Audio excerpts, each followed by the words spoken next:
মির্জা কতটা নিচু মন মানসিকতার মানুষ হলে নিজের স্ত্রীকে এভাবে অপবাদ দিতে পারে? আমি আসলে আপনাকে ভুলভাবেই চিনেছি। ভেবেছি বিয়েটা যেভাবেই হোক আপনাকে আমি তিন কবুল বলেই স্বামী হিসেবে গ্রহণ করেছি। আমি মানি বা না মানি আপনার পাশেই আমার স্থান। তাই সবকিছু ভুলেও আপনাকে আপন করেছিলাম, ভালোবেসেছি। তার বিনিময়ে আপনি আমাকে কি দিলেন বলতে পারেন? আমি আপনাকে নিয়ে এতটাই পজিটিভ হয়ে গেছি যে অন্য কেউ আপনাকে ভালোবাসে শুনে আমার কষ্ট হয়, হিংসা হয়। আপনি আমাকে, আমার পরিবারকে ঠিক কতটা কষ্ট দিয়ে আমাকে বিয়ে করেছেন আপনার কোনো ধারণা নেই। তবুও আপনাকে আমি মেনে নিয়েছি। আপনাকে আমি কখনো ভালোবাসবো এটা ভাবিনি। তবুও তিন কবুলের জোরে হয়তো ভালোবেসেছি, কিন্তু আপনি ভালোবাসার যোগ্য ছিলেন না। না কোনোদিন হবেন। যে স্বামী স্ত্রীর বিপদের ছায়া না হয়ে চরিত্রে কলঙ্ক লেপে দেয়, তার সাথে আমি থাকতে পারবো না। আপনার মুখ দর্শনও আমার কাছে বিষের মতো লাগছে। আপনি এক নারীর আত্মসম্মানে আঘাত করেছেন। নারীর সম্মানে আঘাত হানলে নিজের ভালোবাসা কেউ পরোয়া করে না। প্রিয়তা চলে যাওয়ার জন্য পা বাড়ালো। আয়মান এতক্ষণ প্রিয়তার কথাগুলো হজম করছে। প্রিয়তার এই রূপের সাথে আয়মান পরিচিত ছিল না কোনোদিনই। আয়মান একবার সামনে এগিয়ে কিছু বলতে চেয়েও পারল না। প্রিয়তার হাতে থাকা ছুরি গলায় ধরে বলল, খবরদার, এক পাও সামনে আগাবেন না। আমি কিন্তু নিজেকে শেষ করে দিব। আপনি আমাকে এখনো চেনেননি মিস্টার আইমান মির্জা। সেদিন খুব বড় গলায় বলেছিলেন না আপনি আমার প্রতিটা লোমকূপ ছিলেন। এই তার বাস্তবতা। আপনার মতো জঘন্য মানুষটার বন্দিনী হয়ে আমি জীবন কাটাতে চাই না আর। মনে রাখবেন, আজ থেকে প্রিয়তা মারা গেছে আপনার জন্য। প্রিয়তা হনহন করে বেরিয়ে গেল। আয়মান তখনও ঠাই হয়ে দাঁড়িয়ে আছে। প্রিয়তার বলা প্রতিটা কথা কানে বাজছে। চোখের সামনে ভাসছে সেই চিত্রটা। প্রিয়তাকে বিশ্বাস করবে নাকি নিজের চোখকে? চোখে দেখা তো ভুলও হতে পারে। আর প্রিয়তার হাতে থাকা হঠাৎ ছুরি কোথায় থেকে এলো? ছুরিতে কার রক্ত ছিল? আয়মান ধপাস করে বসে পড়ল। সবকিছু এলোমেলো লাগছে। সবকিছু জানতে হবে। কি এমন ছিল সেখানে যে সে দেখেনি? বিশাল এক বাংলোতে আয়মানের গাড়ি থামলো। কোনো দিকে না তাকিয়ে বাংলোর ভেতরে ঢুকলো। গার্ডদের ইশারা করতেই আয়মানকে নিয়ে গেল ধুলোবালি জমা একটা ঘরে। রাফসান অচেতন হয়ে পড়ে আছে। আয়মান চোখে মুখে পানি ছিটিয়ে জ্ঞান ফেরার অপেক্ষা করতে লাগলো। রাফসান নড়ে চড়ে বসে নিভু নিভু চোখে চারিদিকে তাকালো। আয়মান রাফসানের চোয়াল চেপে ধরে দাঁতে দাঁত চেপে প্রশ্ন করতে লাগলো, তোকে এখন যা জিজ্ঞাসা করব সঠিক উত্তর দিবি। আমি আইমান মির্জা, তোকে কথা দিচ্ছি, সঠিক উত্তর পেলেই তোকে ছেড়ে দিব। বল, কি জানতে চাস? তুই প্রিয়র সাথে কি করছিলি সত্যি করে বল। তুই তো নিজের চোখে দেখলি, আবার জিজ্ঞাসা করছিস কেন? সত্যি করে বল, বলিস না হলে এক্ষুনি লাশ ফেলে দিব। তোর বউয়ের কাছ থেকে জেনে নে, নাকি বউকে বিশ্বাস করিস না? শালা ছাড় আমাকে, তুই আমার কিচ্ছু করতে পারবি না। আমার মা যদি একবার তোর কথা জানে, তোর জীবন নিয়ে টানা পড়া পড়ে যাবে। আমার বাবার এখন ক্ষমতা না থাকলে আমার মায়ের অনেক ক্ষমতা আছে এখনো। আয়মান আর ওর রেগে গেল। সাদা পাঞ্জাবির পকেট থেকে খুলে বের করে রাফসানের কপাল বরাবর তাক করলো। তোর আম্মাজান তোর খবর পেলে তো এক্ষুনি শেষ করে দিব তোকে। সময় ফুরিয়ে এসেছে তোর। রাফসান ভয় পেয়ে ছোটার জন্য মোচড়ামুচড়ি করছে। আয়মানের নজর পড়ল রাফসানের কাটা হাতের দিকে। আয়মানের কাছে সবটা পরিষ্কার হয়ে গেল। দেরি না করে দুটো বুলেট ছেড়ে দিল রাফসানের কপালে। সমাপ্ত হলো রাফসানের জীবনকাল। প্রকৃতির নিয়ম বড়ই অদ্ভুত। কেউ নিজ থেকে কিছু ছেড়ে গেলে প্রকৃতিও কিছু কেড়ে নেয়। প্রিয়তার বাবা আমিরুল ইসলাম বাসার বাইরে, পিয়াস ঘরে মোবাইলে গেমস খেলছে। রেহানা বেগম রান্নাঘরে কাজ করছেন। কলিং বেলের আওয়াজে দরজা প্রিয়তাকে দেখে কিছুটা অবাক। প্রিয়তার মা অবাক হয়ে প্রশ্ন করলো, প্রিয় মা, তুই হঠাৎ কোনো খোঁজ খবর দিলি না? আয়মান কোথায়? তোর সাথে আসেনি? আম্মু, তোমার প্রশ্নের উত্তর দিতে এখন ইচ্ছে করছে না। যদি আমাকে রাখতে ইচ্ছে না করে তাহলে চলে যাচ্ছি। হলে গিয়ে থাকবো। চলে যাচ্ছি। তোর বাড়ি, তুই যত দিন খুশি তত দিন থাকবি। আমি তোকে রাখার কে?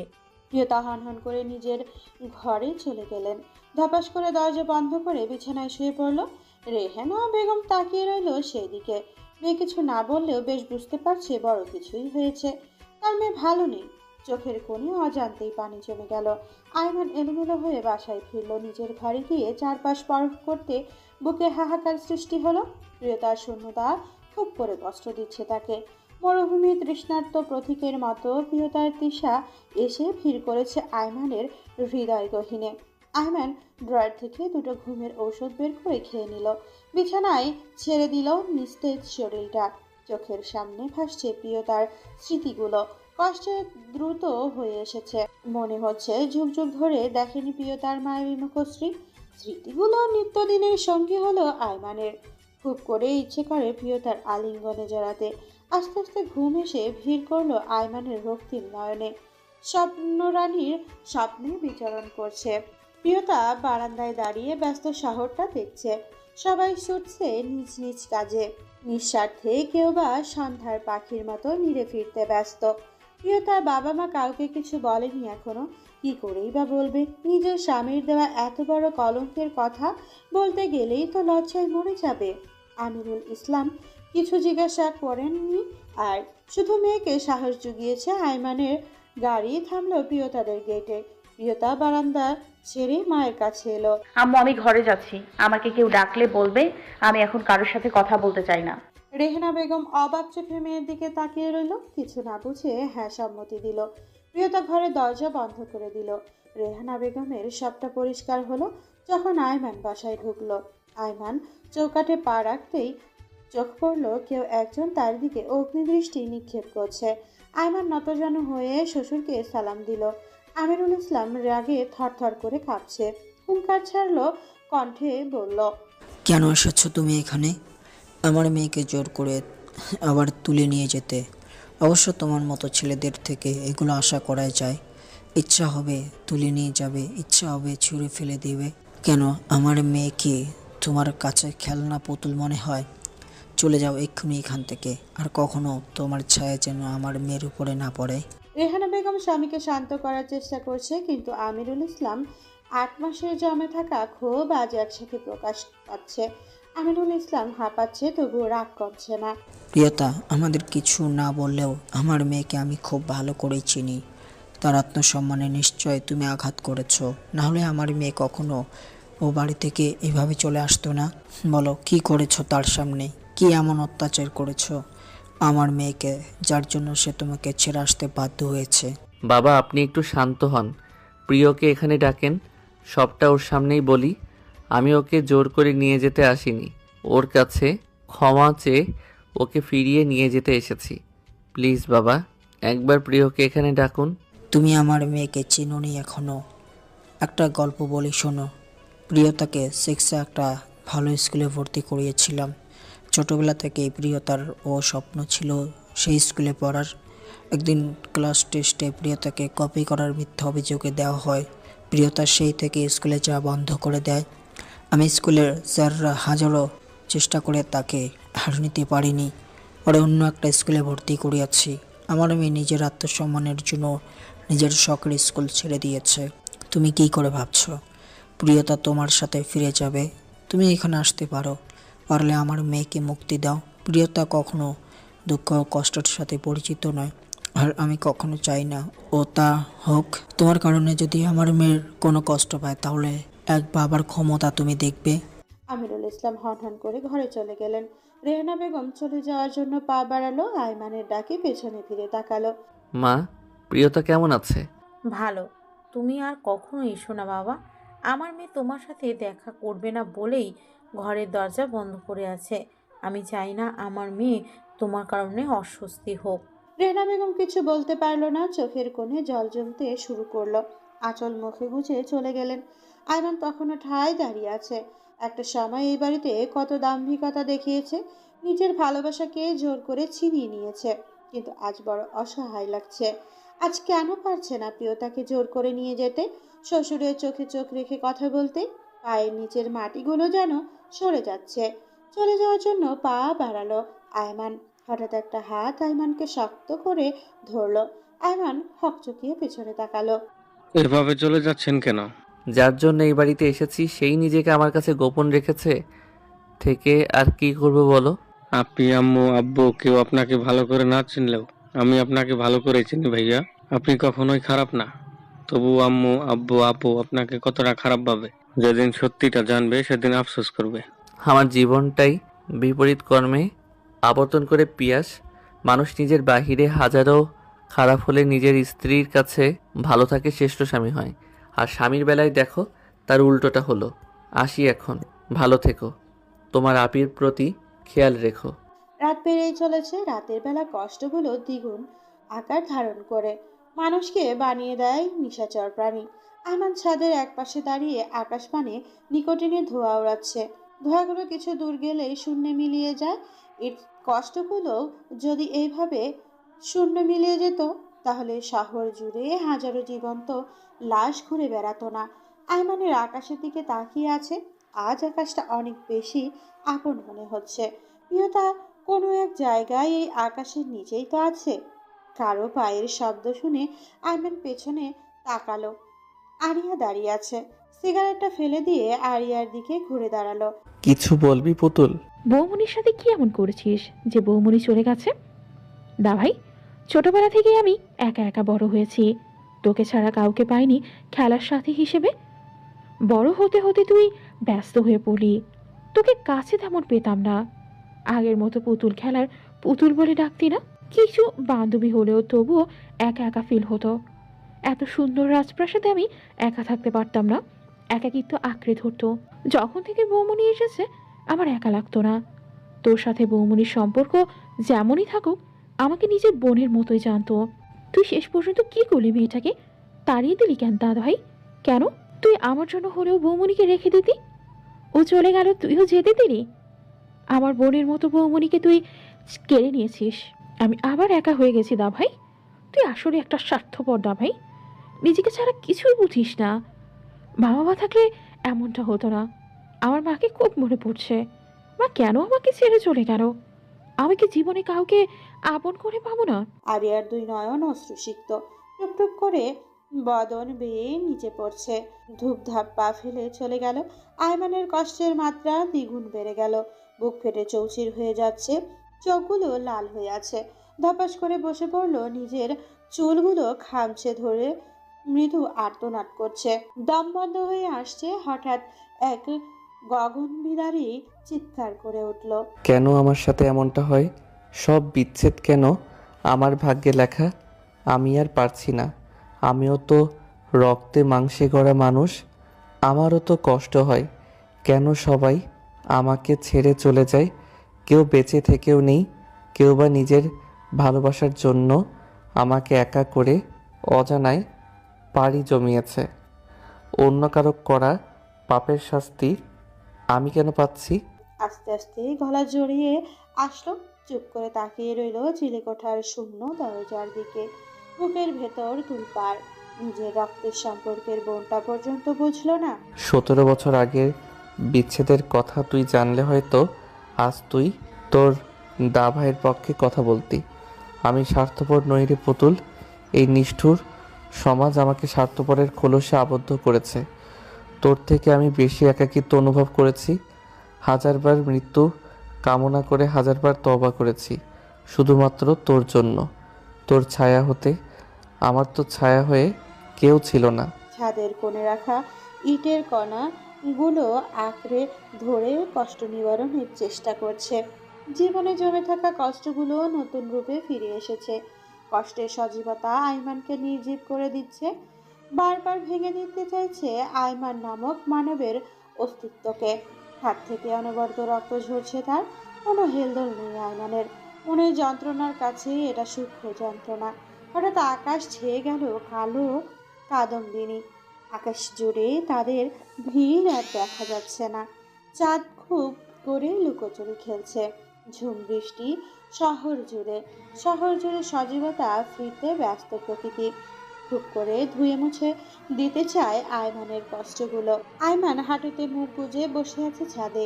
আয়মানের কৃষ্ণবর্ণের শরীরের ওপর দিয়ে হাজারো বৃষ্টির ফোঁটা ছুঁয়ে দিচ্ছে খুব যতনে। চোখের জল বৃষ্টির জল মিশে একাকার। যেন শরীরের মুখ্য উদ্দেশ্য আয়মানের চোখের জল গোপন করার। প্রতিটা ফোঁটায় ফোঁটায় বৃষ্টি বলছে পুরুষকে কান্না মানায় না, বড্ড বেশি অসহায় লাগছে। কাঁদতে না পারা পুরুষদের জন্য আমার এই আয়োজন। বৃষ্টির গতি বেড়েই চলেছে। আমিরুল ইসলাম কিছুক্ষণ ধরে বুকে ব্যথা অনুভব করছেন। প্রথমে স্বাভাবিক ভাবলেও তীব্রতা বেড়েই চলেছে। দেরি না করে অ্যাম্বুলেন্সে খবর দিয়েছে রেহানা বেগম। 10 মিনিটের মধ্যেই পৌঁছে গেল হাসপাতালে। প্রিয়তা সবকিছুর জন্য নিজেকেই দায়ী করছে। না পারছে নিজেকে সামলাতেই, না পারছে পরিবারকে সামলাতে। রেহানা বেগম ছেলে মেয়েদের জন্য নিজেকে ধরে রাখছে, না হলে যে এরাও ভেঙে পড়বে। চারিদিকে প্রতিধ্বনিত হয় মুয়াজ্জিনের আজান।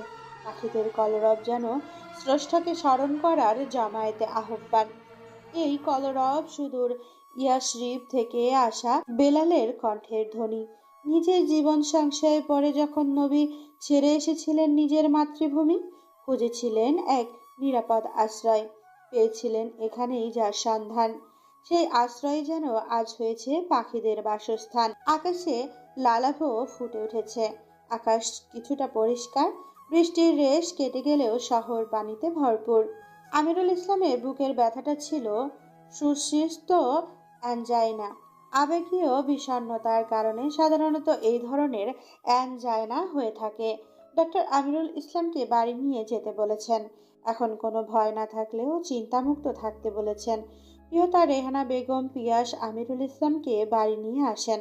প্রিয়তা এখনো ঘর থেকে বেরিয়ে আসতে পারেনি। বাবার পাশে ঠাঁই হয়ে বসে আছে, যেন হাজার যুগ পেরিয়ে বাবার সাথে দেখা হলো তার। দুই নয়ন ভরে দেখছে বাবাকে। আয়মান কাক ভেজা হয়ে ঘরে ফিরেছে। পিয়াসের ফোন পেয়ে ফজরের সময় বেরিয়ে গেল শ্বশুরবাড়ির উদ্দেশ্যে। ভোরের আলো ফোটার আগেই বৃষ্টির আগমন। গুড়ি গুড়ি বৃষ্টিতে ছেয়ে গেছে পুরো শহর। আকাশের বিশালতায় মেঘের বিষণ্ণতা। আয়মান হন্তদন্ত হয়ে প্রিয়তাদের বাসায় ঢুকলো। শুনশান নীরবতা রয়েছে পুরো বাড়িতে। রেহানা বেগম নীরবে রান্নাঘরে কাজ করছে। আয়মানকে দেখে কিছুটা অবাক হলেন রেহানা বেগম। শাড়ির আঁচলে হাত মুছে আয়মানের দিকে এগিয়ে গেলেন। অবাক কণ্ঠে প্রশ্ন করলেন, তুমি এত সকালে এখানে? কেমন আছেন মা? বাবা নাকি অসুস্থ? এখন কেমন আছেন? আলহামদুলিল্লাহ ভালো আছে। এখন ঘুমাচ্ছে, সারা রাত ঘুমায়নি। আসলে মানুষটা মেয়েটাকে অনেক বেশি ভালোবাসে তো, তাই কালকে তোমার উপর রেগে গেছে অনেক। অতিরিক্ত চিন্তায় সমস্যা হয়েছে। আয়মানের চোখ ছলছল করছে। তার বাবাও তো তাকে অনেক ভালোবাসতো। কত শত স্মৃতি জমে আছে বাবার সাথে। আজ তাকে এতিম বানিয়ে দূরে অজানায় পাড়ি জমিয়েছে বাবা। বাবার মতো কেউ তাকে একটু ভালোবেসে আর কাছে টানে না। সবার কাছে খারাপ, স্বার্থপর। আয়মানের এই অবস্থা দেখে রেহানা বেগম কিছুটা কষ্ট পেলেন। মায়েরা এমনই হয়, একটু বেশি দয়ালু। কি হয়েছে তোমার আয়মান? কিছু না মা। প্রিয় কি ঘুমাচ্ছে? আমি একটু ওকে দেখতে চাই। প্লিজ মা, অনুমতি দেন। রেহানা বেগম ইশারায় যেতে বললেন। আয়মান অনুমতি পেয়ে প্রিয়তার ঘরের দিকে পা বাড়ালো। দরজা একটু ফাঁক করে আয়মান ঘরে ঢুকলো। প্রিয়তা ঘুমের রাজ্যে হারিয়েছে অনেকক্ষণ হলো। গায়ে কম্বল জড়িয়ে বালিশে জড়িয়ে ধরে কাত হয়ে ঘুমোচ্ছে। খোলা জানালা দিয়ে শীতল বাতাস ছুঁয়ে দিচ্ছে প্রিয়তার মায়াবী মুখশ্রীকে। কপালের আবদ্ধ চুলগুলো হালকা উড়ছে, মাঝে মাঝে ঢেকে দিচ্ছে বন্ধ অক্ষিযুগলকে। ঘুমন্ত প্রিয়তার সদ্য জন্ম নেওয়া মাসুম বাচ্চার ন্যায় লাগছে। আয়মান প্রিয়তাকে খুঁটিয়ে খুঁটিয়ে দেখছে। এই যেন হাজার বছর না দেখার তৃষ্ণা। প্রিয়তার মাথায় আলতো ছুঁয়ে ফিসফিসিয়ে বলল, ওহে নিষ্ঠুর রমণী, এ কেমন নিষ্ঠুর রূপ তোমার! অন্যের ঘুম হরণ করে নিজেই করছো ঘুমের রাজ্যে বিচরণ। এতটুকু দয়াশীল হতে পারতে না? এই অধমের জন্য কি তোমার মনে কোনো দয়ামায়া নেই? তবে কেন এত মায়াবী লাগছে তোমাকে? যুগ যুগ তোমাকে আমাতে আবদ্ধ করার তৃষ্ণা আমার বক্ষ জুড়ে। একটু কি পারতে না তোমার ভালোবাসায় নিবারণ করতে? গ্রীষ্মের খরতাপে ফেটে চৌচির হয়ে যাওয়া আবাদ ভূমি যেমন বর্ষার মেঘমালার আদুরে জলধারায় নতুন জীবন ফিরে পায়, তুমি আমার জন্য তেমন ছিলে প্রিয়। কেন হলে না আমার হাড় কাঁপানো শীতের উষ্ণতা? খুব ইচ্ছে করে জানো তোমার গ্রীবায় মুখ গুজে শান্তির ঘুমে হারিয়ে যায়। সকল গ্লানি, ক্লান্তি, বিষণ্ণতার অবসান ঘটিয়ে তোমার ছোঁয়ায় সিক্ত হয়ে নতুন করে বাঁচি। আমার ভাগ্য কি এতই খারাপ প্রিয়, যার জন্য তুমি আমাকে বঞ্চিত করছো ভালোবাসা থেকে? খুব বেশি কি চাওয়া হয়ে যাচ্ছে আমার প্রিয়? তবে একটু শুধু চাইবো তুমি আমাতে আবদ্ধ থাকো আজীবন আমরণ। প্রিয়তা কারো শীতল স্পর্শ অনুভব করতে ঘুম ঘুম চোখে তাকালো। আয়মান তার পাশে বসে আছে। চোখের সামনে ভাসছে সেই দিনের চিত্রটা, কানে বাজছে আইমানের উচ্চারিত প্রতিটি ধ্বনি। হকচকিয়ে উঠে বসে গায়ের ওড়না জড়ালো, বিরক্তি কণ্ঠে বলল, আপনি এখানে কেন এসেছেন? আপনাকে আসতে বারণ করা হয়েছে, ভুলে যাচ্ছেন না? যেখানে তুমি আছো সেখানে একবার নয় 1000বার আসবো, তাড়িয়ে দিলেও আসবো। আমার ভালোবাসা বারবার তোমার কাছে আসতে বাধ্য করে প্রিয়। ভুলে যাচ্ছেন কেন? আপনার এসব কথা শোনার কোনো ইচ্ছে নেই। আপনার কারণে আমাদের সুখী পরিবারে অশান্তি নেমে এসেছে। আমার আব্বুর এই অবস্থার জন্য শুধুমাত্র আপনিই দায়ী। একটা পরিবারের ঝড় বয়ে এনে এখন এসেছেন তামাশা দেখতে। আর কখনো আসবেন না যদি আপনি আমার ভালো চান। আপনি যদি চান আমি ভালো থাকি, তাহলে আপনার ছায়াও যেন আমার গায়ে না পড়ে। চলে যান এখান থেকে। আপনাকে আমার অসহ্য লাগে। মুক্তি চাই আমি। দিব, খুব তাড়াতাড়ি দিব। আমার দেওয়া মুক্তিতে যদি তোমার শান্তি মেলে তবে তাই হোক। তবে মনে রেখো প্রিয়, একদিন তুমি প্রচণ্ড অসুখে ভুগবে। আমাকে না পাওয়ার অসুখ তোমার আষ্টে পৃষ্ঠে জড়িয়ে ধরবে। আমাকে দেখার জন্য তোমার ওই কাজল কালো আখির অসুখ হবে। দেহ জুড়ে আমাকে কাছে পাওয়ার, হৃদয় জুড়ে হৃদয় হরণের। সেদিন তুমি পেয়েও হারানোর যন্ত্রণা ভোগ করবে। যে দুঃখ তুমি আমাকে দিয়েছ, অনুরূপ দুঃখ ফেরত পেয়ে তুমি অবাক হবে। একদিন তোমার আকাশে ঝুম বৃষ্টি হবে, আচমকা ভিজবে তোমার গাল। তবে সেটা বৃষ্টির জলে নয়, তোমার চোখের জলে। কোনো এক কাঠফাটা দুপুরের রোদে পাওয়া জল তেষ্টার মতো আমাকে দেখার তৃষ্ণায় তোমার বুকের বাঁ পাশটা খুব করে পড়বে।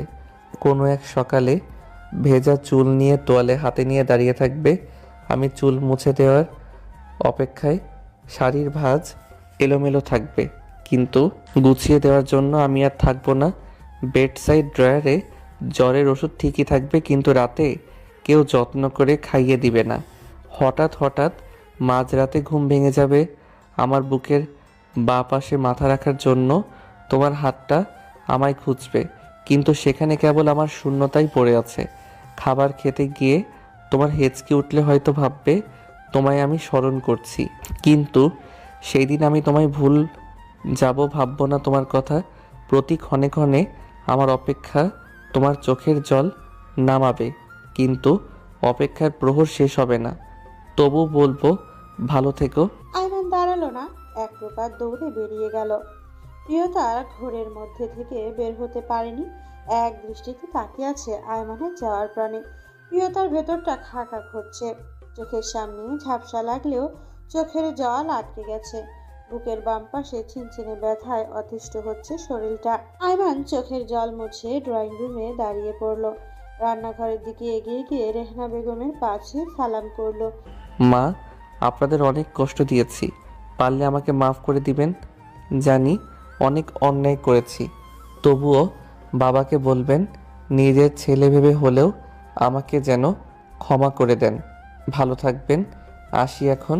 রেহানা বেগম মাথায় হাত বুলিয়ে দিল। কিছু বলার আগেই আইমান চলে গেল। রেহানা বেগম অজানা কারণে ভয় পাচ্ছে। কি এমন তার মেয়ের সাথে করেছে? প্রিয়তা উঠে দাঁড়ালো, আস্তে আস্তে বারান্দা গিয়ে রাস্তার দিকে তাকিয়ে আছে। আইমানের শুভ্র পাঞ্জাবি বৃষ্টির পানিতে শরীরের সাথে লিপটে আছে। হাতে থাকা সাদা ব্যান্ডেজে রক্ত লাল হয়ে মাখামাখি।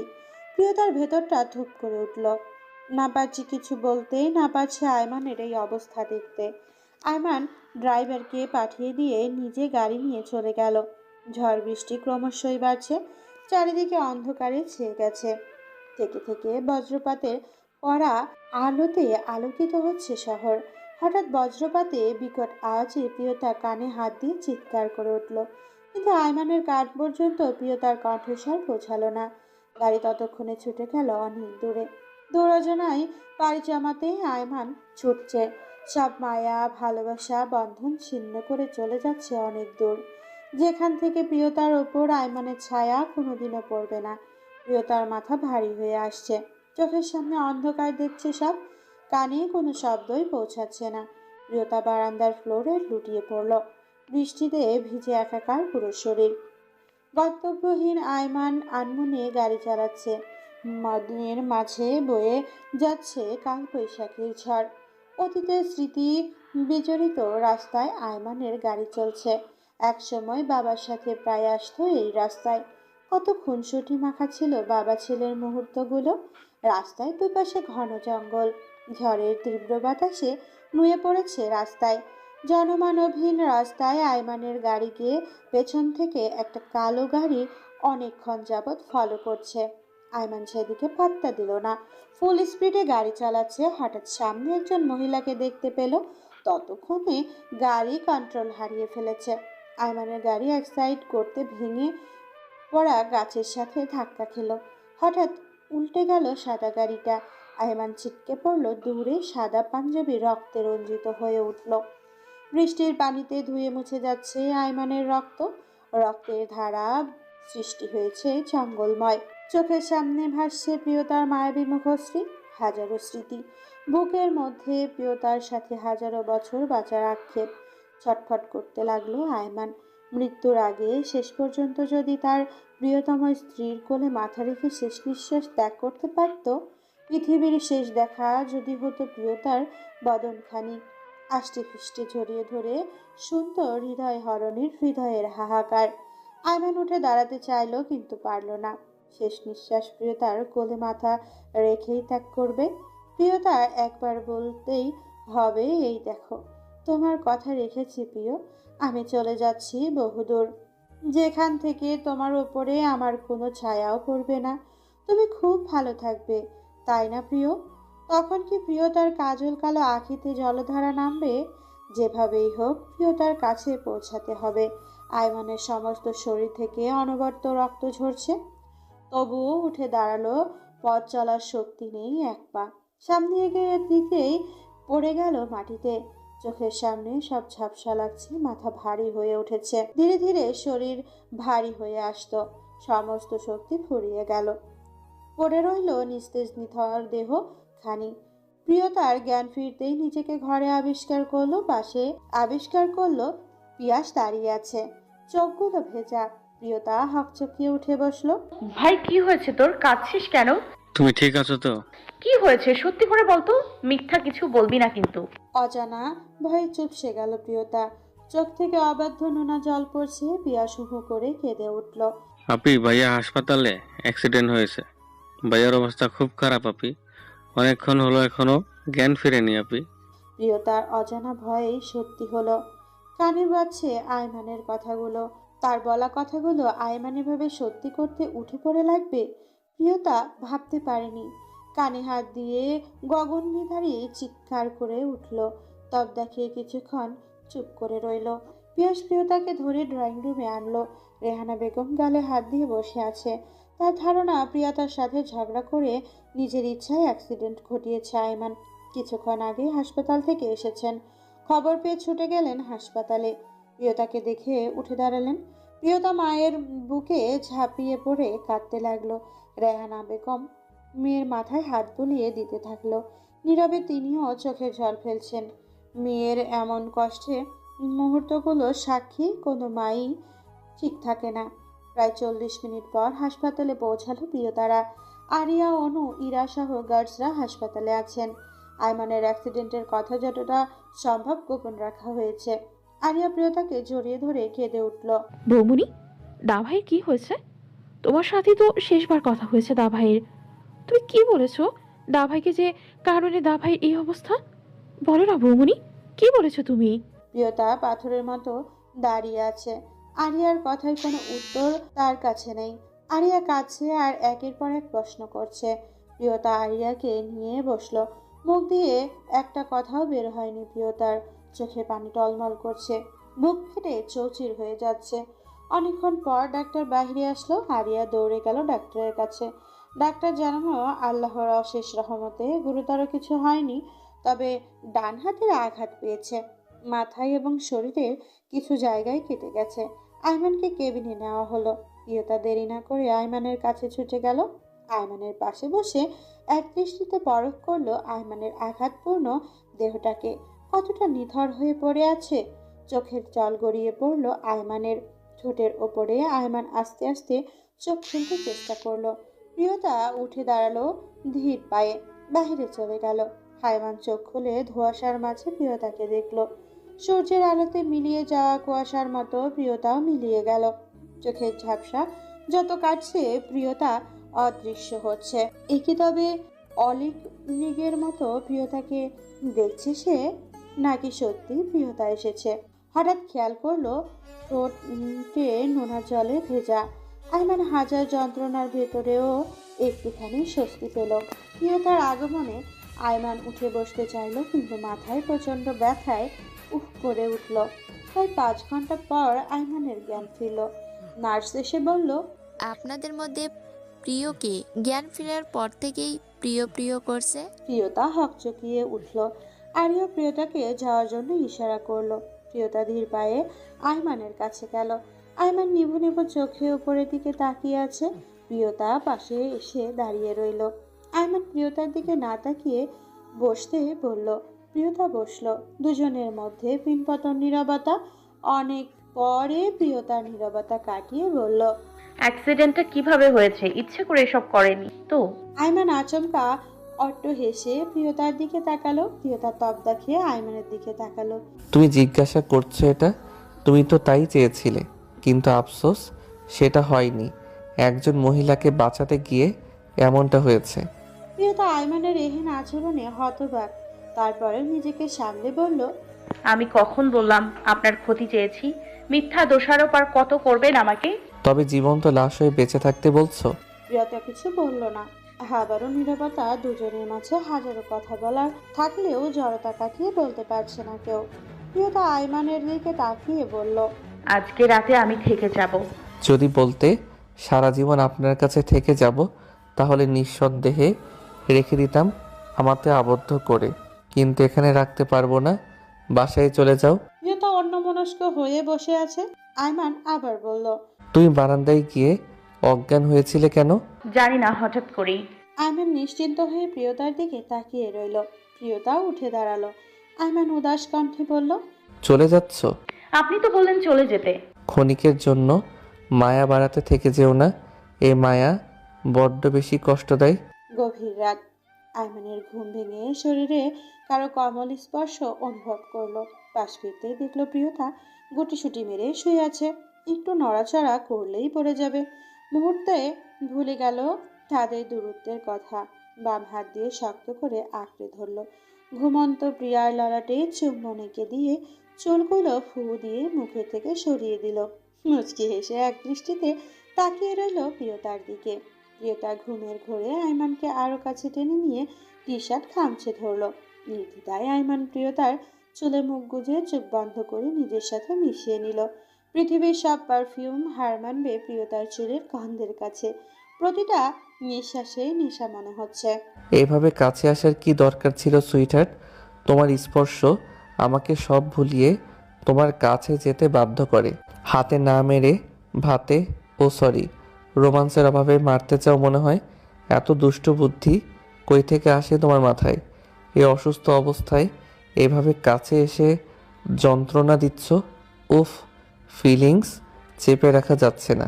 প্রিয়তা আয়মানের বিড়বিড়ের শব্দে ঘুম ভেঙে গেল। কিছুটা অস্বস্তি বোধ করে দূরে সরতে চাইলে আয়মান আরো শক্ত করে বাহুতে আবদ্ধ করলো। এমন নড়াচড়া করছো কেন? দেখছো না বেড ছোট, তাই তো তোমাকে চলে যেতে বলেছি।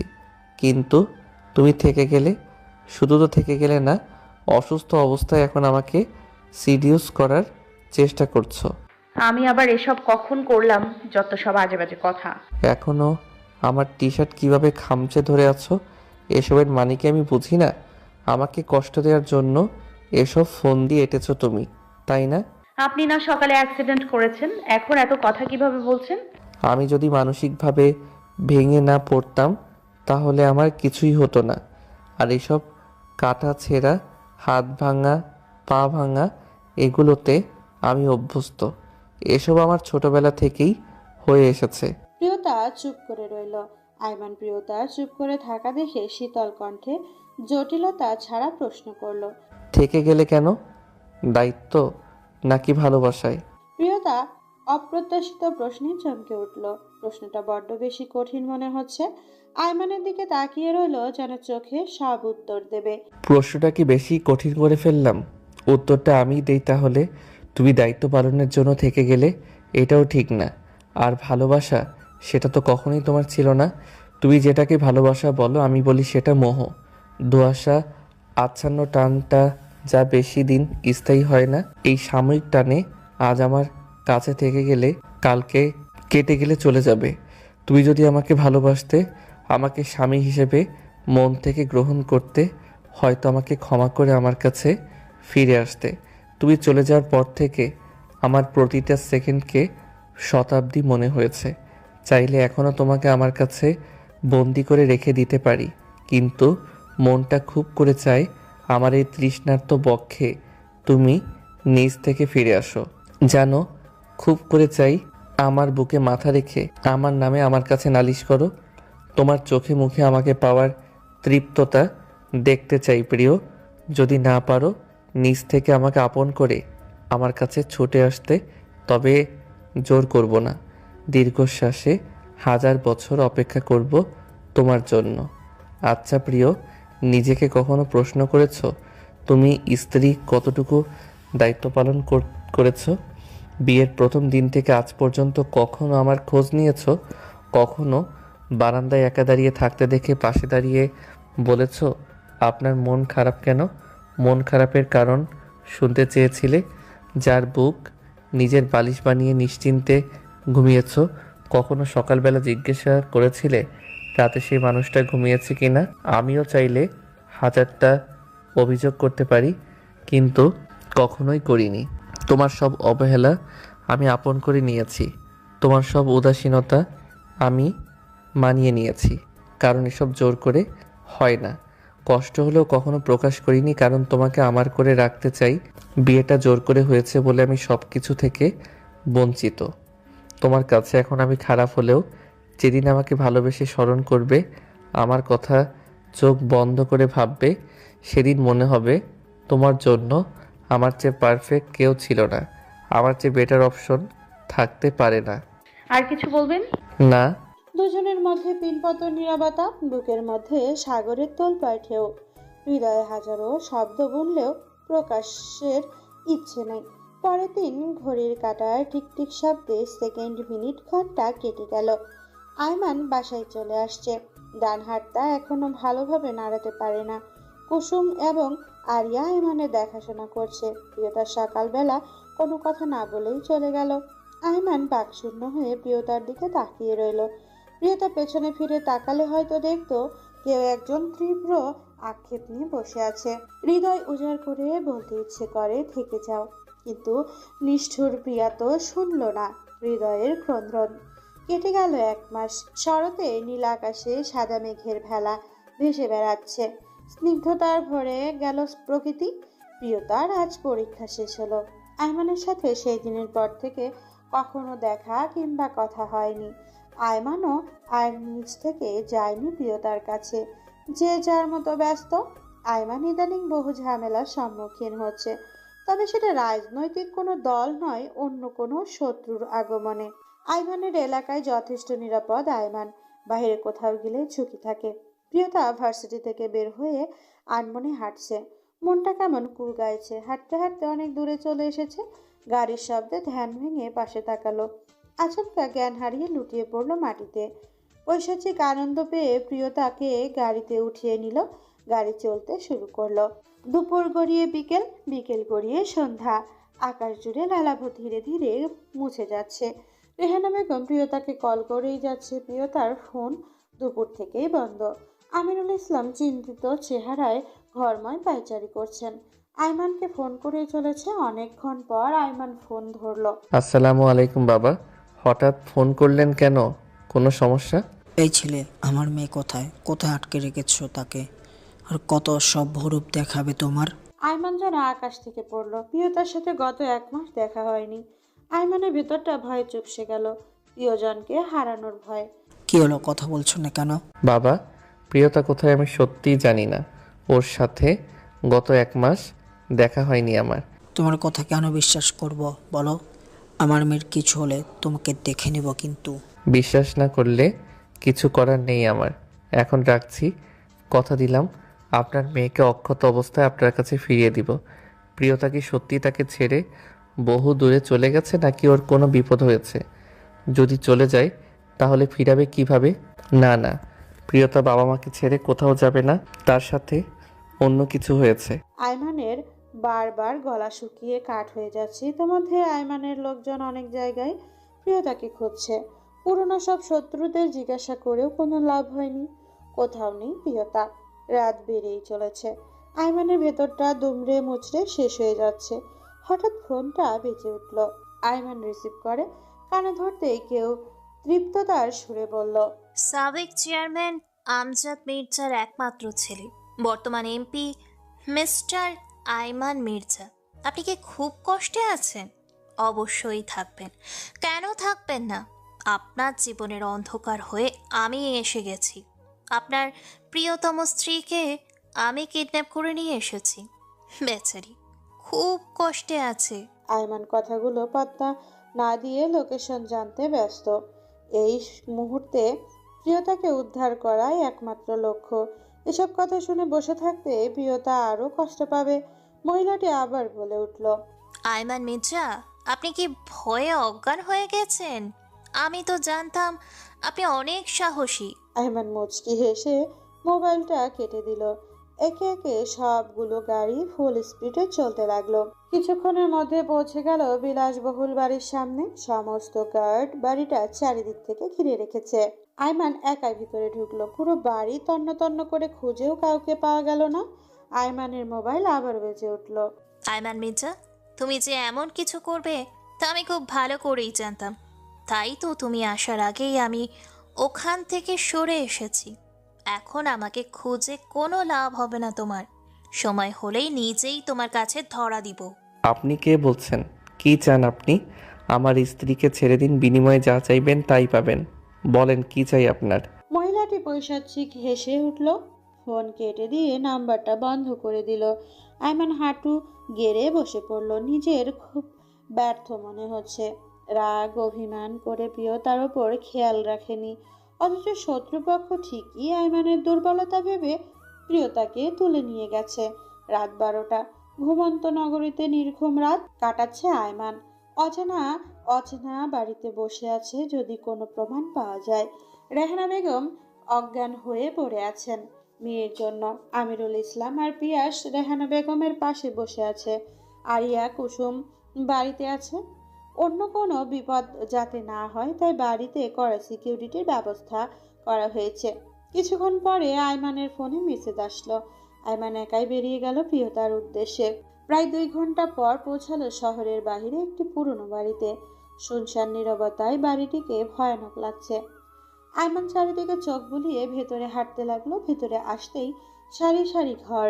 শেষ মাথার ঘরটায় প্রিয়তা বন্দী আছে।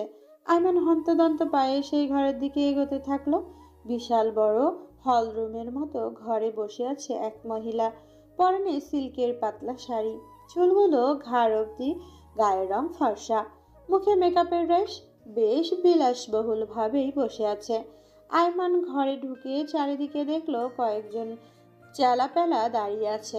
আয়মান মহিলাটিকে দেখার জন্য চেষ্টা করছে, কিন্তু মহিলাটি পিছন ফিরে বসে আছে। তাহলে এসে গেছো তুমি? আমার স্ত্রী কোথায়? এত অধৈর্য কেন তুমি? তোমার স্ত্রীকে আদর যত্নেই রাখা হয়েছে। কে আপনি? আপনি পিছন ফিরে কথা বলছেন কেন? চেহারা দেখার খুব ইচ্ছে বুঝি? নিজেকে সামলাতে পারবে তো আইমান? আইমান মির্জা কখনো দুর্বল হয় না। আপনি কে? কি উদ্দেশ্য আপনার? এভাবে চোরের মতো কথা না বলে চোখে চোখ রেখে কথা বলুন। মহিলাটি উঠে দাঁড়ালো। হা হা করে হেসে পুরো বাড়ি কাঁপিয়ে আয়মানের দিকে ফিরলো। আয়মান অবাকে কিংকর্তব্যবিমূঢ় হয়ে কথা বলার ভাষা হারিয়ে ফেলেছে। বিনা মেঘে বজ্রপাত হচ্ছে আয়মানের শরীরে। চোখের সামনে বীভৎস দৃশ্য আয়মানের শরীরটাকে কাটা দিয়ে উঠল। চোখের সামনে ভাসছে 17 বছর পুরনো সেই দিনের দৃশ্য। রাগ ছেয়ে গেল পুরো শরীর। ঘৃণা ভরা দৃষ্টিতে তাকালো সামনের মহিলাটির দিকে, যার প্রতিটি ভালোবাসা কথাটা অন্যায় হবে। সামনের মহিলাটি একটা পরিবারের খুনি। খুব বাজেভাবে ধ্বংস করেছে একটি হৃদয়। এই মহিলার কি শাস্তি হওয়া দরকার? আয়মানের কান থেকে গরম বাতাস বের হচ্ছে। মা, তুমি এত বছর পরও আমার পিছনে লেগে আছো, কিন্তু কেন? আমি তোমার কি ক্ষতি করেছি? যাক, এত বছর পরেও মনে আছে তাহলে আমাকে। তোমার সাথে কথা বলতে ইচ্ছুক নই আমি। টেবিলে রাখা কাগজগুলোতে তাড়াতাড়ি সই করে দাও। আগে বলো আমার স্ত্রী কোথায়? মহিলাটি ইশারা করতেই একটা পর্দা সরে গেল। প্রিয়তাকে বেঁধে রাখা হয়েছে একটা চেয়ারে। আয়মান দৌড়ে যেতে চাইলে মহিলাটি আয়মানকে আটকে দেয়। আগে সই করো আয়মান, তারপর তোমার স্ত্রী। আয়মান কাগজগুলো না দেখেই সই করতে লাগলো। মহিলার হাতে কাগজগুলো ধরিয়ে দিয়ে আয়মান প্রিয়তার দিকে এগোলো। মহিলাটি অবাক কণ্ঠে পেছন থেকে বলল, এত ভালোবাসো নিজের স্ত্রীকে যে কাগজগুলো একবার দেখলেও না? আয়মান থমকে দাঁড়ালো।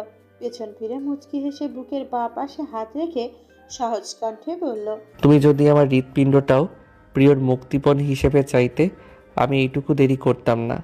আর সামান্য কাগজের কথা ভাবতে বলছো? মহিলাটি থমকে দাঁড়ালো, কিছু বলল না। আয়মান প্রিয়তার কাছে ছুটে গেল। প্রিয়তা ক্লান্ত হয়ে ঝিম মেরে আছে, চোখ খুলতেই পারছে না। আয়মান নিজেকে স্বাভাবিক করলো। প্রিয়তাকে কিডন্যাপ করা মহিলাটি যে আয়মানের মা, সেটা যদি প্রিয়তা জানে, হয়তো আয়মানকে ঘৃণা করবে। আয়মানের ভয় হতে লাগলো যদি প্রিয়তা সব শুনে ফেলে। আয়মান বিষণ্ণ কণ্ঠে বলল, এই প্রিয়, চোখ খোলো, তোমার কিছু হয়নি, আমি এসে গেছি প্রিয়। আয়মান তাড়াতাড়ি বাঁধন খুলে প্রিয়তাকে জড়িয়ে ধরলো। প্রিয়তা চুপচাপ আয়মানের সাথে মিশে আছে। আয়মানের মা সুমি ইয়ারা সুলতানা কাগজগুলোতে চোখ বুলিয়ে মিষ্টি করে হেসে আয়মানের দিকে তাকালো। আয়মান এইগুলো পর্যন্ত জানে না সে তার বাবার সবচেয়ে প্রিয় জিনিসটা নিজের ভালোবাসার জন্য বিসর্জন দিয়েছে। হঠাৎ দরজা লাথি মেরে দরজা ভাঙার আওয়াজে সবাই চমকে গেল। আয়মান পেছনে তাকিয়ে দেখে পুলিশ দাঁড়িয়ে আছে। সুমি সুলতানা কিছুটা ভয় পেয়ে পালানোর চেষ্টা করলো। মহিলা পুলিশ সদস্য সুমি সুলতানাকে ধরে ফেললেন। সুমি সুলতানা আয়মানের দিকে অগ্নিদৃষ্টি নিক্ষেপ করে হুঙ্কার করে উঠল, আয়মান, তুমি আমার সাথে বেইমানি করেছো। আমি আবার ফিরে আসব। এই দেশের আইন আমাকে আটকে রাখতে পারবে না। তোমার জীবনের অন্ধকার নেমে আসবে আয়মান। সুমি সুলতানা সহ তার লোকজনকে নিয়ে গেল পুলিশ। আয়মান ঠাই হয়ে দাঁড়িয়ে আছে, কিছুই মাথায় ঢুকছে না। তাকে এভাবে কে সাহায্য করলো? মাথায় সবকিছু গোলমাল হয়ে গেল। আয়মান সব চিন্তা ঝেড়ে ফেলে প্রিয়তার কাছে আসলো। ইতিমধ্যে আয়মানের গার্ডসটা এখানে পৌঁছে গেছে। আয়মান প্রিয়তার চোখে মুখে পানির ঝাপটা দিয়ে প্রিয়তার কপালে চুমু এঁকে দিল। এখন কেমন লাগছে সুইটহার্ট? আমাকে এখান থেকে নিয়ে চলুন, এখানে খুব ভয় করছে আমার। আয়মানের হঠাৎ রাগ হলো। কে বলেছে বাপের বাড়িতে গিয়ে থাকতে, নিজে নিজে একা একা পাকনামি করে ভার্সিটিতে যেতে? প্রিয়তা না বুঝলেও সবাই জেনে আয়মানের দুর্বলতা প্রিয়তা। এত বছরের জীবনে যে ছেলে কোনো মেয়ের দিকে তাকায়নি, সে হঠাৎ করে বিয়ে করে ফেলবে, আবার বউয়ের আঁচল ধরে বাসায় বসে থাকবে। সবাই তো খুব ভালো করে জেনে গেছে আয়মানের দুর্বলতা। প্রিয়তা একটু সাবধানে থাকবে না? প্রিয়তা আয়মানের দিকে অবাক দৃষ্টিতে তাকিয়ে আছে। এই লোকটাকে শ্রাবণের আকাশের মতো লাগে, কখনো বা রৌদ্রোজ্জ্বল নীল আকাশ, কখনো বা ঘন কালো মেঘে ঢাকা। আয়মান গম্ভীর কণ্ঠে বলল, তোমাকে এখানে রেখে যাব? কেন নিব তোমাকে? নিজে তো পাগলামি করে একা একা ঘুরছিলে ফিরছিলে, এখন কেন আমাকে বলছো এখান থেকে নিয়ে যেতে? থাকো এখানে। আমি ইচ্ছে করে এসেছি নাকি? আপনার শত্রুরাই তো আমাকে নিয়ে এসেছে। আপনার সাথে বিয়ে না হলে আমার সাথে এমনটা হতো না। এজন্য রাজনীতিবিদদের আমার একদমই পছন্দ না। আয়মানের ভেতরটা কেমন করে উঠল। কিভাবে বলবে প্রিয়তাকে? রাজনৈতিক কোনো শত্রুপক্ষ নয়, তার গর্ভধারিণী মা তার ক্ষতি করতে উঠে পড়ে লেগেছে। পৃথিবীর সংজ্ঞা অনুযায়ী মা মানে মমতা, মা মানে ক্ষমতা, মা মানে নিরাপদ আশ্রয়স্থল। কিন্তু আয়মানের ক্ষেত্রে তার বিপরীত হলো কেন? শুধুমাত্র আয়মানের জীবনটাই কি বিপরীত ক্রমে আবর্তন করে? আয়মানের হৃদয়ে তোলপাড়। প্রিয়তাকে বসতে দিল না, নিজেকে স্বাভাবিক করে বলল, নিজে নিজে যেতে পারলে যাও, আমি তোমাকে নিয়ে যাব না। অনেক তো সাহসিকতা দেখিয়েছো, এবার একা একা বাড়ি চলে যাও, দরজা খোলা আছে। ওকে, যাচ্ছি। আপনি আমাকে কি ভেবেছেন, ছোট বাচ্চা? প্রিয়তা উঠে দাঁড়ালো। ক্ষুধায় পেটে ইঁদুর দৌড়াচ্ছে, শরীরটাও দুর্বল লাগছে। কিছু দূর তেজ দেখিয়ে হেঁটে থমকে গেল। মাথাটা ঘুরছে। আয়মান পায়ের ওপরে পা তুলে চেয়ারে বসে আছে। ইচ্ছে করছে গিয়ে প্রিয়তাকে জড়িয়ে ধরতে, কিন্তু ধরলো না। প্রিয়তাকে একটু শাস্তি দেওয়া উচিত। প্রিয়তার চোখ মুখ অন্ধকার হয়ে গেল। আস্তে আস্তে লুটিয়ে পড়তে যেতেই আয়মান আগলে ধরলো। এখন কেমন লাগছে? আর পাকনামি করবে? প্রিয়তা নিভু নিভু চোখে তাকিয়ে আছে। আয়মান থামছে না। আমি যদি আজকে না আসতাম তখন কি হতো? এখানে একা একা রাত কাটাতে হতো। এই দেখো কত তেলাপোকা টিকটিকি। প্রিয়তা দেওয়ালের দিকে তাকিয়ে ভয়ে চুপসে গেল। চিৎকার করে আয়মানের বুকে চোখ বন্ধ করে মুখ গুজে রাখলো। আয়মান মুচকি হেসে প্রিয়তাকে কোলে তুলে নিল। গাড়ি চলতে লাগলো। প্রিয়তা ঘুমিয়ে পড়েছে। আয়মান যত্নে প্রিয়তাকে জড়িয়ে ধরে চুলে হাত বুলিয়ে দিচ্ছে। রাত 4টা ছুঁই ছুঁই। বাসার কলিং বেল চাপতে রেহানা বেগম দরজা খুলে ফুপি কেঁদে উঠল। আয়মান প্রিয়তাকে কোলে নিয়ে দাঁড়িয়ে আছে। আয়মান শব্দ করে কাঁদতে না করলো। যদি প্রিয়তার ঘুম ভেঙে যায়, আয়মান প্রিয়তাকে বিছানায় শুয়ে দিল। গায়ে কম্বল জড়িয়ে দিয়ে কপালে চুমু দিয়ে ঘর থেকে বেরিয়ে গেল। বাবা, আমি কথা দিয়েছিলাম আপনার মেয়েকে অক্ষত অবস্থায় আপনার কাছে ফিরিয়ে দিব। আমি আমার কথা রেখেছি। আমিনুল ইসলাম চুপচাপ দাঁড়িয়ে আছে। আয়মান হনহন করে বেরিয়ে গেল। সকালে পাখির কিচিরমিচির শব্দে প্রিয়তার ঘুম ভেঙে গেল।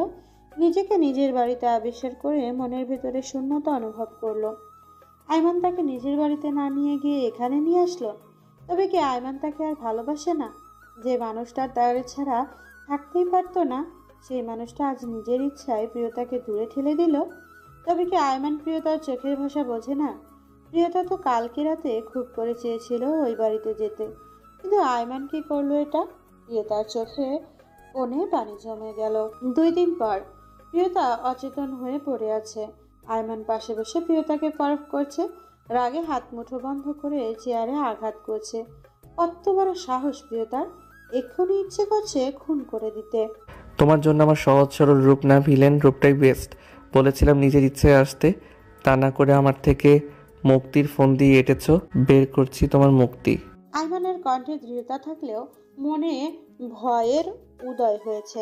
প্রিয়তা যদি সত্যিই ছেড়ে চলে যায় তাকে, যার প্রতি মনের টান থাকে না, তাকে কিভাবে বেঁধে রাখবে? একদিন না একদিন তো চলেই যাবে। মস্তিষ্কে তুমুল ঝড় বইছে। দীর্ঘশ্বাস ফেলে চোখ বন্ধ করতেই অতীতের স্মৃতি ভেসে উঠল চোখের সামনে। চোখ খুলে প্রিয়তার দিকে তাকালো। কত নিষ্পাপ লাগছে তাকে। এমন নিষ্পাপ চাহনির অধিকারী কোন রমণী কি পারবে কাউকে কষ্ট দিতে? আয়মান প্রিয়তার বন্ধ নেত্র পল্লবে আলতো করে চুমু খেলো। প্রিয়তা নড়াচড়া করে চোখ খুলে তাকিয়ে হকচকিয়ে উঠে বসলো। আপনি? আমি তো উকিলের অফিসে ছিলাম। এখানে কিভাবে এলাম? আমাকে কি এখানে আপনি এনেছেন? কিভাবে জানতেন আমি কোথায়? প্রিয়তা বোকা বোকা প্রশ্নে আয়মান বাঁকা হেসে প্রিয়তার দিকে ঝুঁকে ফু দিয়ে কপালের চুলগুলো সরিয়ে দিল। চোখে চোখ রেখে বলল, তোমার কি মনে হয় তুমি যেখানে খুশি যাবে, আমি কোনো খবর রাখবো না? এটা কি হয়? তোমার সাহস কি করে হয় উকিলের কাছে যাওয়ার? কেন গেলে বলো? এই কথাটা তখনও তো জিজ্ঞাসা করতে পারতেন। এত কিছু করে এখন এগুলো কেন জিজ্ঞাসা করছেন? এখন কিছু বলবো না আমি। আমি বলতে বলেছি। বলো, কেন গিয়েছিলে আমাকে ডিভোর্স দিতে? প্রিয়তা হাঁ করে তাকিয়ে রইল। আয়মানের ওভার রিয়েকশন কারণটা এখন পরিষ্কার হলো প্রিয়তার কাছে। প্রিয়তার মনে এমন ভাবনা না আসলেও আয়মানে ঠিকই এলো। প্রিয়তার মুখের অবাধ্য হাসি দেখিয়ে দিল। আয়মানের ভ্রু কুঁচকে প্রিয়তার দিকে তাকালো। কি হলো বলো? হাসছো কেন তুমি? আপনার কথা শুনে হাসছি। না হেসে কেন গিয়েছিলে সেটা বলো। আমার কিন্তু রাগ হচ্ছে খুব। আমি রেগে গেলে কিন্তু খুব খারাপ হয়ে যাবে। প্রিয়তা হাসি থামাতে চেয়েও পারছে না। অসময়ে হাসিটা খুবই বিরক্তিকর লাগছে আয়মানের। রাগ তার কাছে এখন ভয় লাগে না, আর একটু রাগিয়ে দিতে ইচ্ছে করছে, কিন্তু বেচারা আয়মানের অবস্থা দেখে আর কিছু করলো না। আমি আমার বান্ধবীর সাথে গিয়েছিলাম একটা কাজে, কিন্তু আপনিও বিষয়টা অন্যভাবে জটিল করে ফেললেন। আমি এখন বাড়ি যাব, অনেকক্ষণ হয়ে গেছে, বাবা মা চিন্তা করবে। আয়মানের হৃদয় তীব্র ব্যথা অনুভব হলো। প্রিয়তা কেন তার থেকে দূরে থাকতে চাইছে? আয়মান কি এতই অপরাধ করেছে যার শাস্তি গত 2 মাস ধরে পাচ্ছে? আয়মানের নীরবতা প্রিয়তা বুঝেও না বোঝার ভান করে উঠে দাঁড়ালো। প্রিয়তা? প্রিয়তা অবাক হয়ে পেছনে তাকিয়ে আয়মানকে পরখ করলো। বিয়ের 9 মাসে এই প্রথম আয়মান তাকে পুরো নামে ডেকেছে। আয়মান তখনও খালি বিছানার দিকে তাকিয়ে আছে। তোমাকে আমার অতীত নিয়ে কিছু কথা বলতে চাই। জানি না তুমি কিভাবে নিবে কথাগুলো, তবুও বলা উচিত আমার। আমি মাকে ফোন দিয়ে আগেই বলেছি তুমি আমার সাথে আসো। আমাকে মাত্র 3 ঘন্টা সময় দাও, কথা শেষ হলে আমি নিজে তোমাকে পৌঁছে দিয়ে আসবো। প্রিয়তার সবকিছু অবাক লাগছে। কিছুক্ষণ আগে তো সবকিছু ঠিকই ছিল, এখন কি হলো হঠাৎ? প্রিয়তা ঘুরে দাঁড়ালো। আয়মান প্রিয়তাকে নিয়ে ছাদে চলে গেল। আস্তমান সূর্যের লালচে আলোতে বাড়িটাকে সুন্দর লাগছে, কিন্তু বাড়িটা বড্ড অচেনা প্রিয়তার। সবুজ গাছগাছালির মাঝে মাথা উঁচু করে দাঁড়িয়ে আছে রাজকীয় একটি প্রাসাদ। ছাদ থেকে উত্তরে কদম গাছের ওপর চোখ পড়ল প্রিয়তার। প্রাণবন্ত সবুজের মাঝে শুভ্র কদম সৌন্দর্য সৃষ্টির কৃপণতা করেনি। শুনশান নীরবতা বাড়িয়ে মানুষের আনাগোনা থাকলেও পাখিদের নিত্য বসবাস। নিজের প্রিয়জনদের সাথে আলাপে ব্যস্ত পাখিগুলো। টিয়ারা কয়েকজন মিলে জরুরি বৈঠকে। একজোড়া শালিক অনেকক্ষণ ঝগড়া করছে, হয়তো বা সাংসারিক বিভেদ চলছে তাদের মধ্যে। এই শালিকটি হঠাৎ উড়ে চলে গেল। প্রিয়তা পাখিটির দিকে তাকিয়ে রইল। পাখিদেরও মন অভিমান হয় বুঝি? পাখির কি অভিমান করে চলে গেল নাকি আমার মতো কেউ আত্মসম্মানে আঘাত করেছে বলে চলে গেল? প্রিয়তার উত্তর জানা নেই। আয়মান এক দৃষ্টিতে আকাশের দিকে তাকিয়ে আছে। আজ অতীতের চাপা দেওয়া ক্ষতগুলো বহু বছর পর তাজা হয়ে উঠেছে। আজ আর একবার শ্বাসরুদ্ধকর পরিস্থিতির সৃষ্টি হবে তার জীবনে। মনের মাঝে হাজারো শব্দ উথাল পাথাল করলেও মুখে আসছে না। এলোমেলো লাগছে সব। আগে তো এমন হয়নি কখনো। তবে কেন আজ এত জড়তা আষ্টে পৃষ্ঠে জড়িয়ে ধরলো আয়মানকে? দুজন মানবীর নীরবতার মাঝেই ধরণীর মাঝে সন্ধ্যা নেমে এলো। কাছে কোনো মসজিদ থেকে মধুমাখা কণ্ঠে মুয়াজ্জিন মাগরিবের আজান দিচ্ছেন। আস্তে আস্তে পাখিরা চুপ হয়ে সেই সুন্দরতম সুর শুনতে, আজানের ধ্বনিতে মুখরিত প্রকৃতির। প্রিয়তা ওড়না টেনে মাথায় দিল। আয়মানের নিশ্চুপ অবস্থা দেখে কাছে এগিয়ে আসলো। আয়মান কিছুটা দূরে গিয়ে ছাদের কোণে দাঁড়ালো। দীর্ঘশ্বাস ফেলে বলতে শুরু করলো। কণ্ঠ ক্ষীণ কাঁপছে, চোখ লাল হয়ে আছে। এই এলাকার সাবেক এমপি ছিলেন আমার বাবা আসাদ মির্জা। ছোট থেকেই রাজনৈতিক জ্ঞানে বাবা পটু ছিল বলেই বাবা দক্ষ হাতে রাজনীতি সামলিয়েছেন। বাবা এমপি হওয়ার পর ভার্সিটির অনুষ্ঠানে প্রধান অতিথি হিসেবে উপস্থিত ছিলেন। সেখানেই মাকে দেখে বাবার পছন্দ হয়। দেরি না করে নানা ভাইয়ের কাছে বিয়ের প্রস্তাব পাঠায়। মাও রাজি ছিল। বাবা দেখতে সুদর্শন, চরিত্র চালচলন ভালো বলে নানা ভাইও রাজি হলেন। ধুমধাম করে বিয়ে হয়ে গেল ওনাদের। বিয়ের পর বাবা নিজ হাতে মাকে রান্না করে খাওয়াতো, অত্যন্ত কেয়ার করতো মায়ের। 1 বছর পর আমার জন্ম হলো। এই মুহূর্তে যে বাড়িতে আমরা দাঁড়িয়ে আছি, এই বাড়িতেই আমার জন্ম। বাবা মা দুজনেরই অনেক আদরে ছিলাম ছোটবেলায়, কিন্তু কিছুটা বড় হওয়ার পর বুঝলাম মায়ের আমার প্রতি উদাসীনতার সৃষ্টি হয়েছে। বাবা এই নিয়ে কিছু বলতো না। আমার দেখাশোনা হাজারো ব্যস্ততার মাঝেও বাবাই করতেন। মা সবসময় বাহিরে বন্ধুদের সাথে আড্ডায় ব্যস্ত থাকতো। কেমন জানি পাল্টে গেল মা। বাবা মাকে ভালোবেসেই বিয়ে করেছিল বলেই মায়ের প্রতি বাবার দুর্বলতা ছিল, তাই কিছু বলতো না। আমার জন্মের 12 বছর পর পুতুলের জন্ম হলো, তখনও মায়ের স্বভাব পাল্টায়নি। দেখতে দেখতে কেটে গেল 2টি বছর। পুতুল আর আমি সবসময় মিলেমিশে থাকতাম। মায়ের প্রতি আমারও কেমন বিরক্তি এসে গেল। সবসময় বাবাকে দেখতাম, বাবার চোখ ভেজা থাকে, সবসময় চিন্তিত থাকে। পুতুল মাকে ততটা কাছে পায়নি বলে ও মায়ের জন্য কান্না করতো না। ওর কাছে বাবাকে মা মনে হতো। একদিন সকালে বাবা মায়ের কথায় আমার ঘুম ভাঙলো। ঘুম ঘুম চোখে দৌড়ে ওনাদের ঘরে গিয়ে নিস্তব্ধ হয়ে গেলাম। মা কাপড় গোছাচ্ছেন, বাবা কান্না ভেজা কণ্ঠে আকুতি মিনতি করছে থেকে যাওয়ার জন্য, কিন্তু মায়ের মন গলেনি। আমার কাছে মনে হচ্ছিল বাবা কোনো পাথরের সাথে কথা বলছিল। এক নিষ্ঠুর হৃদয়হীন নারীর কাছে বাবার বারবার আকুতি ছিল আমাদের জন্য হলেও যেন থেকে যায়। মা ব্যাগ গুছিয়ে ড্রয়িং রুমে এসে দাঁড়ালো। বাবা মায়ের পা ধরে আমাদের সুন্দর জীবনের অনুরোধ করলো।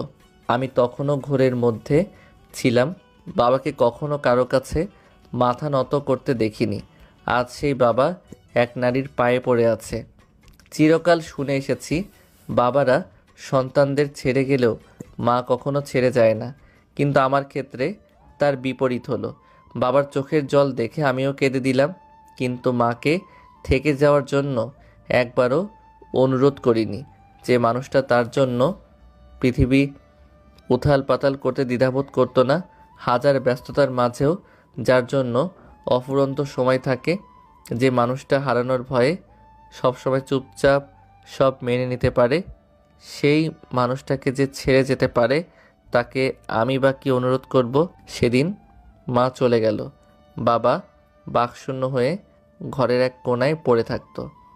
আমার সবসময় মনে হতো বাবার দোষেই মাকে হারিয়েছে। ভালোবেসে এতটা দুর্বল হওয়া উচিত ছিল না। মাকে যদি এত স্বাধীনতা না দিত, প্রথম থেকেই শাসন করত, তাহলে আমাদের পরিবারটাও সুন্দর হতো। দুদিন পর মা বাবাকে ডিভোর্স লেটার পাঠালেন, সঙ্গে কিছু ছবিও। মা অন্য কাউকে বিয়ে করেছে, কিন্তু লোকটাকে বাবার চেয়ে পারফেক্ট মনে হয়। আমি না আজও হিসাবটা মিলাতে পারিনি, কেন মা এমন করলো।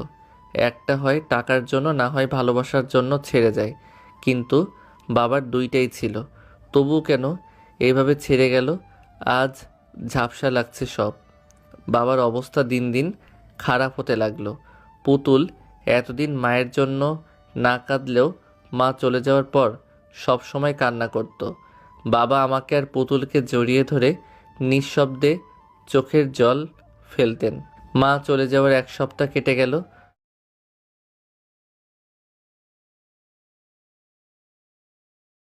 বাবা প্রতিদিন সকালে আমাদের নিয়ে হাঁটতে যেতেন। সেদিনও আমি ভোরে উঠে বাবার ঘরে গেলাম। বাবা ঘুমিয়ে আছে ভেবে আমি বাবার কাছে এগিয়ে গেলাম। গায়ে হাত দিয়ে দেখি বাবার শরীর ঠান্ডা হয়ে আছে।